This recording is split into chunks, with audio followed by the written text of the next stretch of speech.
What's going on, guys? I'm back with a brand new video, and I know it's been a week since I've uploaded, and there's been 3 Hornets games that I haven't seen, and I didn't react to them. That's because I've been moving to this to my Florida house, and I just didn't have time to make videos. So, but I'm back today because we have a very special video about the Lamelo Ball, and it is titled "Lamelo Ball Looks Like a Superstar Right Now." I don't know if I would go that far personally, but maybe this guy brings up some good points that I'm not aware of. But yeah, let's get right into it. So Lamelo Ball has been amazing, especially in his last 7 games. 22 points, 7 assists, 6 rebounds. Great efficiency across the board. The threes have been awesome. I think his inside game has been better. We'll talk about that as well. And in the last video, I think I said something like, I don't want Lamelo doing everything. I meant that in the sense of James Harden doing everything for the Rockets. You know, I think the Hornets have had a pretty good balance of Lamelo doing his thing, but everybody else still having ball handling opportunities. He's been starting a bit lately because the Hornets have had injuries, whether it's Rozier or to Graham. But even when all 3 of them are healthy, LaMelo's got to be starting, and I don't know whose feelings have to get hurt, but that's just how. Yeah, I've been on this.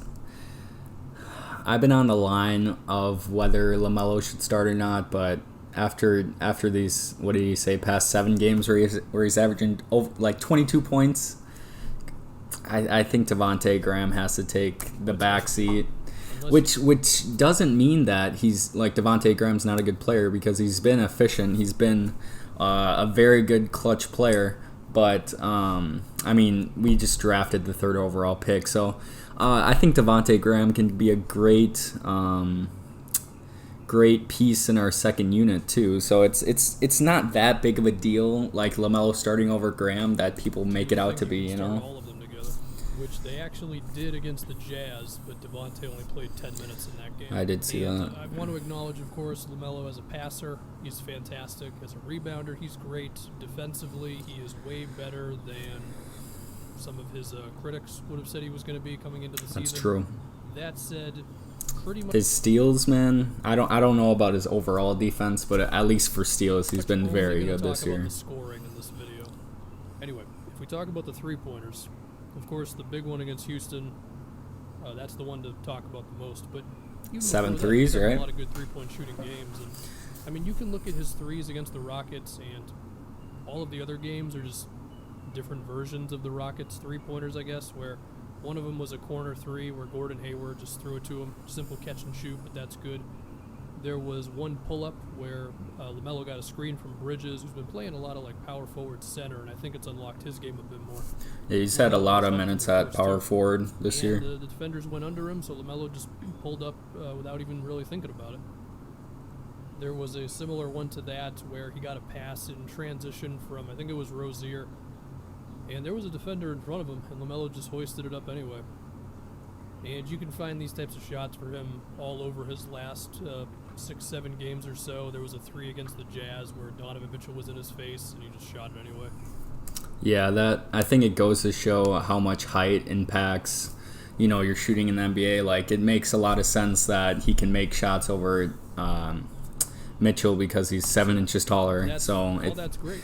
He's LaMelo, when you look at some of these he's a very good point guard right now. Relocating is very good. Where sometimes he'll be in like the dunker spot and he recognizes that he's not really doing anything right there. He just backs up into the corner. And I know that sounds really basic, but some players never figure out that sort of thing, or if they do, especially as rookies too. Rookie. Yeah. Now, all that said, of course, LaMelo is not going to keep shooting 50% or even over 50% sometimes from 3, but I think if you were going to be a cynic of his shooting, there's a decent chance you've already been proven wrong. Now, you could also say, well, some of the threes he's attempting are the same threes he was attempting that made people sweat a little bit, taking threes with a guy in his face or whatever. But it's going in right now, and I think LaMelo has shown that he can make open threes, so, yeah. Now, if I can talk about LaMelo's inside game. So to give you some stats, he has a lot of confidence for a rookie, LaMelo's man. Averaging 4.5 shots in the restricted area a game, but in his last 7, he's actually up to 7 shots a game in the restricted area. Some of that is more minutes, I know. But I do think there's more of an effort on his part to take the extra dribble or whatever and get inside. I also think the Hornets have helped him out a little bit. They've started doing The small ball. Zeller, Lamelo, elbow pick and roll thing rather than just the top of the key. And I do think it freaks big guys out a little bit.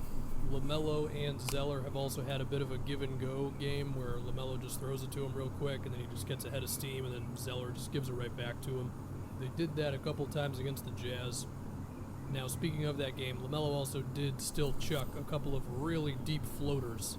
I don't think that. Yeah, part of his game is LaMelo ever does gonna be have some gone, questionable but as shots long as sometimes. he's not shooting like 6 of those a game, and he's more so taking like 2 or 3, and the rest of them are more layups and stuff, then I think he'll be all right. I mentioned earlier that the Hornets. I knew everybody recognized that his LaMelo's shot selection would be questionable at times going into the NBA, but it's an easy skill to learn what shots to take and what shots not to take. At least I think it is for LaMelo's case. Center lineups, and I think that has also really opened up the floor for LaMelo. You can see that in some of his baskets against the Sixers. There was one play in particular where he just beat Shake Milton in kind of a straight line drive dribble early in the possession. There was no big guy in his way or anything. But even when there were bigs out there for Philly, like when it was Embiid or it was Dwight, LaMelo, at least in some of his makes, he still wasn't that scared. I mean, there was one play where Biyombo was just in the dunker spot and the Sixers collapsed on LaMelo pretty hard, but he had Korkmaz reeling a little bit at the top of the key, so he just said, I'm just going to keep going. And I feel like in the beginning of the year, LaMelo would have then looked to either pass that or he would have chucked up. Yeah, it takes a little bit to get these plays, acclimated. Going all the way to the rim. I think he's finally realizing that just because a big guy is in the area doesn't mean he still can't get his shot off around the rim. I mean, he even had a play against the Pacers that was kind of a post-up where he just sort of out-muscled Aaron Holiday for a bucket. The ball ended up in his hands around the dunker spot. It was kind of an awkward play, but LaMelo didn't flail up some awkward shot. He was just kind of stayed composed for a second. He's like, I'm bigger than this guy. Let me just sort of elbow him out of the way. There was another play against the Pacers that was really good, too, where he was open in the corner and, Hayward got it to him, and he could have just chucked the 3, but instead LaMelo, he pump faked and he got TJ McConnell in the air. And he just attacks with like 2 or 3 Pacers just right around the rim, and he just finishes over Sabonis. I think the confidence goes to show how influential social media is today. I know it doesn't sound like it coexists with confidence in the NBA and social media, but having LaMelo's large following, it just makes me think that he got all this confidence from just being exposed at a young age, and just that's what I kind of think he attributes this confidence from is his large following for years. So he's used to big moments, you know. So basically, the thing that I was most scared of with LaMelo, he seems to be on the path to fixing, and it's not even halfway into the season. And I think another stat to look at here is his free throw attempts. Now, they haven't been through the roof, but he had 9 against the Bucks. He had 6 against the Heat. And, I mean, there's always a chance it's a couple ticky-tack fouls. I get it. But even games like, the Sixers, the Jazz, like he shoots 3 free throws apiece in those games. That was pretty good. I mean, he had a decent chunk of games early in his career. I say early. We're still early in his career. But, he would have 1 free throw attempt or 0 free throw attempts. And he's creeping up there. He's going in the right direction with the free throw attempts. Now, I'm not saying it's completely gone. I mean, you can go look at his misses against the Wizards, and there was a reverse layup where he probably could have got a foul if he just went straight up with it. There was another layup where he tried to get a little too cute. He did like a double clutch MJ versus Blazers-esque thing. So, again, there's a chance that's always going to kind of be there for him, but he's already beginning to move away from that stuff a little bit. So that's the LaMelo spiel. I think that's the 3rd video I've done on him this season. Yeah, that was a. I'm gonna end it off right there because I think he's just gonna wrap it up. But yeah, that was a great video on why LaMelo looks like the rookie of the year, and it's crazy to think because I wasn't a complete fan of the Hornets drafting him, but I mean, looking back at it now, it's just it's a great pick. It really is. I wouldn't rather have like Denny Adiha or Patrick Williams. You can just see the star potential in Lamelo. But yeah, guys, that's gonna wrap it up for me. If you enjoyed this video, please leave it a like, and I will see you guys later.